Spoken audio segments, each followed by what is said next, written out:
Quran-ı Kərim işığında idarə etmə, itaət və xilafət mübahisələrinə baxış. İslam cəmiyyətlərində əsrlər boyu ən çox müzakirə olunan və təəssüf ki, ən çox parçalanmaya səbəb olan məsələlərdən biri rəhbərlik, yəni imamət xilafət və hakimiyyətə itaət mövzusudur. Bir tərəfdən zalım rəhbərlərə mütləq itaəti dinin əmri kimi qələmə verənlər, digər tərəfdən isə tarixi rəhbərlik mübahisələrini günümüzə daşıyaraq ümməti firqələrə bölənlər mövcuddur. Halbuki hər iki kənar yanaşmanın ortaq xətası məsələni Quranın mütləq prinsipləri ilə deyil, tarixi rəvayətlər və məzhəb təəssübkeşliyi ilə qiymətləndirmələridir. Nəticədə, əsrlərdir davam edən bu ixtilaflar müsəlmanlar arasında qarşılıqlı etimadsızlığı və düşmənçiliyi dərinləşdirməkdən başqa heç bir bəhrə verməmişdir. Məsələni bilavasitə Quran ayələrinə müraciət edərək təhlil etdikdə, tamamilə fərqli və aydın bir mənzərə ortaya çıxır. Quranda Allahın zalım rəhbərləri təyin etməsi, onların hakimiyyətini təsdiq etmək və ya onlara itaəti vacib etmək mənasına gəlmir. Əksinə, Allah buyurur, beləliklə hər bir ölkədə oranın günahkarlarını başçılar təyin etdik ki, onlar orada mümkün qədər yaramaz işlər görsünlər. Ən'am 123. Beləcə, qazandıqları, yəni günahlar üzündən zalımların bir qismini digərlərinə hakim edərik. Ən'am 129. Başqa bir ayədə isə Firon və onun tərəfdarları haqqında onları oda çağıran rəhbərlər etdik. Qəsəs 41 buyurulur. Bu ayələr ilahi bir əmri deyil, insanların əməllərinin nəticəsi olaraq zalım rəhbərlərin hakimiyyətə gəlməsini təsvir edən ilahi qanuna uyğunluğu ifadə edir və onlara itaət etməyi qətiyyən əmr etmir. Çünki Allah insanları azdıranlara və yaramaz işlər görənlərə tabe olmağı heç vaxt əmr etməz. Əgər Allahın hakimiyyət və ya imkan verdiyi hər kəsə itaət vacib olsaydı, onda iblisə də itaət etmək lazım gələrdi. Halbuki Allah ona da müəyyən vaxta qədər insanları azdırmağa möhlət vermişdir. Əraf 15, Hicr 37. Lakin heç kim iblisə itaətin vacib olduğunu iddia etmir. Bu da göstərir ki, Allahın bir şeyə imkan verməsi, yəni təkvini icazə, ilə ona itaət etməsi, yəni təşrii əmr, eyni anlayışlar deyil. Necə ki, Fironun uzun illər hakimiyyətdə qalmasına imkan verilməsi də onun zülmünə haqq qazandırmırdı. Əksinə, bu həm onun, həm də ona tabe olanların sınağı idi. Həmçinin insanın sınağa çəkildiyi bir vasitəyə kör-köranə itaət edilməsi sınağın öz mahiyyətinə ziddir. Çünki bu təqdirdə imtihanın heç bir mənası qalmaz. Yeri gəlmişkən Peyğəmbərə itaətdə mütləq şəxsi bir hakimiyyətə görə deyil, məhz vəhyə, yəni Quran ayələrinə görə əmr olunur. Çünki Peyğəmbər vəhiy gəlməmişdən əvvəl də eyni cəmaatın arasında yaşayırdı. Ancaq o vaxt heç kimi mənə itaət edin deyə çağırmamışdı. Quranın öz ifadəsi ilə desək, Peyğəmbər öz nəfsinin istəyi ilə danışmır, bu ona nazil olan vəhiydən başqa bir şey deyil. Nəcm 3-4, yəni Peyğəmbər bir mənada canlı Quran idi. Özü vəhyə tabe olur, insanları da məhz özü vasitəsilə gələn vəhyə tabe olmağa çağırırdı. Tabeyçilik onun şəxsinə deyil, daşıdığı vəhyə idi. Bundan əlavə, Quran itaəti heç bir yerdə qeyd şərtsiz buraxmır. Hətta valideynlərə itaət kimi ən təbii vəzifədə belə açıq sərhəd qoyulur. Əgər onlar səni bilmədiyin bir şeyi mənə şərik qoşmağa vadar etsələr, onlara itaət etmə. Loğman 15. Rəhbərlərə itaətdə isə bu sərhədin nə qədər ciddi olduğu daha da aşkar görünür ki, Quran axirətdə öz başçılarına kör-körayına uyanların, ey Rəbbimiz, biz öz başçılarımıza və böyüklərimizə itaət etdik, onlar da bizi haqq yoldan azdırdılar. Əhzab 67. Deyərək peşman olacaqlarını, zəiflərlə təkəbbürlərin isə qiyamətdə bir-birini ittiham edib, məsuliyyəti gecə-gündüz qurduğunuz hilə, Səba 33, sözləri ilə qarşı tərəfə atmağa çalışacaqlarını bildirir. Yəni, Quranın öz bəyanına görə kör-köranə itaət nə dünyada, nə də axirətdə üzrxahlıq vasitəsi deyil. Bəs Quran kimə itaəti əmr edir? Quran möminlərə belə buyurur: Ey iman gətirənlər! Allaha itaət edin, Peyğəmbərə itaət edin və özünüzdən olan rəhbərlərə də. Nisa 59. Burada rəhbərin özünüzdən olması mühüm bir şərt kimi göstərilir. Bundan əvvəlki ayədə Nisa 58-də isə əmanətlərin sahibinə verilməsi və insanlar arasında ədalətlə hökm edilməsi əmr olunur.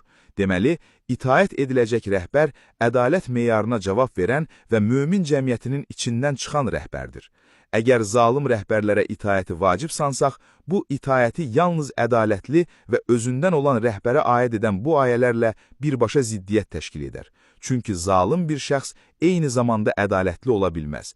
Deməli, Ənam 129 və Qəsəs 41 ilə Nisa 59 fərqli sualları cavablandırır. Biri, zalım rəhbərlərin niyə meydana çıxdığını, digəri isə kimə itaət vacib olduğunu izah edir və bu iki müstəvini qarışdırmaq məntiqi xətadır. Fərqi daha aydın görmək üçün eyni nümunəyə bir də nəzər salaq.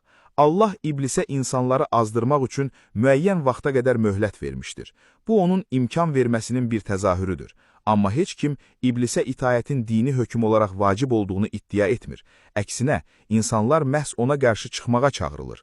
Deməli, Allahın bir şeyə imkan verməsi ilə o şeyə itaəti əmr etməsi fərqli iki şeydir. Zalım rəhbərlər də bu qəbildəndir. Burada digər belə bir sual ortaya çıxır. Əgər rəhbəri Allah birbaşa seçmirsə, bəs onu kim seçməlidir? Bu sualın cavabı da Quran tərəfindən açıq şəkildə bəyan edilir. Onların işi öz aralarında şura ilədir, Şura 38 və iş barədə onlarla məşvərət et, Ali İmran 159. Göründüyü kimi Quranın ortaya qoyduğu model budur. Zalım rəhbərlər cəmiyyətin tənəzzülü nəticəsində cəza və ya sınaq kimi meydana çıxır, ədalətli rəhbərlərsə mömin cəmiyyətinin öz aralarında məşvərət, şura yolu ilə müəyyən olunur. Çünki şura təkcə seçim mexanizmi deyil, eyni zamanda rəhbəri həm tək adam diktaturasına, həm də idarəsizliyə, anarxiyaya sürükləməyən daimi hesabatlılıq vasitəsidir. İstər rəhbərin seçilməsində, istərsə də onun fəaliyyətində ixtilaf yarandıqda tək meyar Qurandır. Nisa 59-cu ayənin davamında hər hansı bir ixtilaf zamanı işi Allaha və Peyğəmbərə, yəni Qurana qaytarmaq əmr olunur. Ədalətli bir başçının seçilməsi onun heç vaxt yolundan azmayacağı mənasına gəlmir. Rəhbərin fəaliyyəti davamlı olaraq Quran ədaləti ilə ölçülməlidir. Lakin burada vacib bir siyasi realizm, pragmatizm də unudulmamalıdır. Zalım rəhbərə mütləq itaətin rədd edilməsi, onun bütün əməllərini kör-köranə inkar etmək mənasına gəlməməlidir. Quran buyurur, bir topluma olan kininiz sizi ədalətsizliyə sövq etməsin. Maidə 8. Əgər rəhbərin atdığı ədalətli və cəmiyyətin xeyrinə olan addımlar varsa, obyektivlik naminə onlara dəstək verilməlidir. Bu, yaşadığımız cəmiyyəti xarici düşmən işğalından və dağıdıcı daxili çaxnaşmalardan qorumaq üçün zərulidir. Zeyra ədalətli tənqid heç zaman kör-köranə inkarçılığa, prinsipial müxaliflik isə heç zaman xaosa yol açan qərəzçiliyə çevrilməməlidir. Bu prinsiplər işığında internetdə və ictimaiyyətdə tez-tez qarşılaşdığımız Peyğəmbərdən sonra kim xəlifə olmalıydı mübahisəsinə baxdıqda görürük ki, bu sual əslində düşünüldüyü qədər əhəmiyyətli deyil. Çünki əgər bu həqiqətən imanın əsas şərti olsaydı, Allah Quranda bunu açıq-aşkar bəyan edərdi. Kimin xəlifə olacağını adı ilə bildirərdi. Amma Quranda belə bir ad yoxdur. Quran sadəcə bir qayda qoyur. Rəhbər Quranın prinsiplərinə uyğun olaraq ədalətli olmalı və insanlar onu öz aralarında məsləhətləşərək, yəni şura ilə seçməlidir. Nəzərə almaq lazımdır ki, Peyğəmbərdən sonra nə onun sağ qalan bir oğlu, nə də ondan əvvəl vəfat etmiş oğulluğu qalmışdı ki, kimlərsə bunlardan birini varis təyin etsin. Üstəlik onun zövcələri ilə evlənmək də əbədi qadağan olunmuşdu. Əhzab 53-2. Kimsə bu yolla da xəlifəliyə iddia irəli sürməsin. Bu incə məqamlara digər ayrıca bir yazıda daha geniş yer ayırmışıq. Tarixi məsuliyyət məsələsində Quran açıq şəkildə buyurur. Onlar keçib getmiş bir ümmətdir. Onların qazandıqları özlərinə, sizin qazandıqlarınız isə sizə aiddir. Siz onların etdikləri əməllərə görə sorğu-sual olunmayacaqsınız. Bəqərə 134. Yəni, Quran bizdən tarixi siyasi müəmmaları həll etməyi deyil, öz dövrümüzdə ədaləti bərqərar etməyi tələb edir. Bununla yanaşı birlik əmri də olduqca aydındır. Hamılıqla Allahın ipindən, yəni Qurandan möhkəm yapışın və parçalanmayın. Alimran 103. Hər hamısı bir tarixi rəvayət müsəlmanları parçalayır, aralarında qan və kin toxumu səpirsə, o rəvayətə sığınmaq ilahi birliyə xəyanətdir. Çünki Allah dinlərini parçalayıb firqələrə bölünənlərlə sənin heç bir əlaqən yoxdur, Ənam 159. deyə xəbərdarlıq edir. Bu xəbərdarlıq təkcə keçmişdə qalanlara deyil, eyni rəvayətləri bugün də təkrarlayaraq firqəçiliyi canlı saxlayanlara da aiddir. Nəticə etibarilə demək olar ki, Quran bəşəriyyətə tarixi müzakirə meydanı olmaq üçün deyil, yaşanılan anı ədalətlə idarə etmək üçün göndərilib. İdarə etmənin mənbəyi göylərdəki qapalı sirlər və ya keçmişdəki münaqişələr deyil, cəmiyyətin ləyaqəti, şurası və Quranın mütləq ədalət prinsipləridir. Müsəlmanların xilası isə keçmişə boylanaraq ixtilaf çıxarmaqda deyil, gələcəyə baxaraq Quranda əmr olunan özlərindən olan ədalətli rəhbərlik modelini bugün öz cəmiyyətlərində yenidən qurmaqdadır.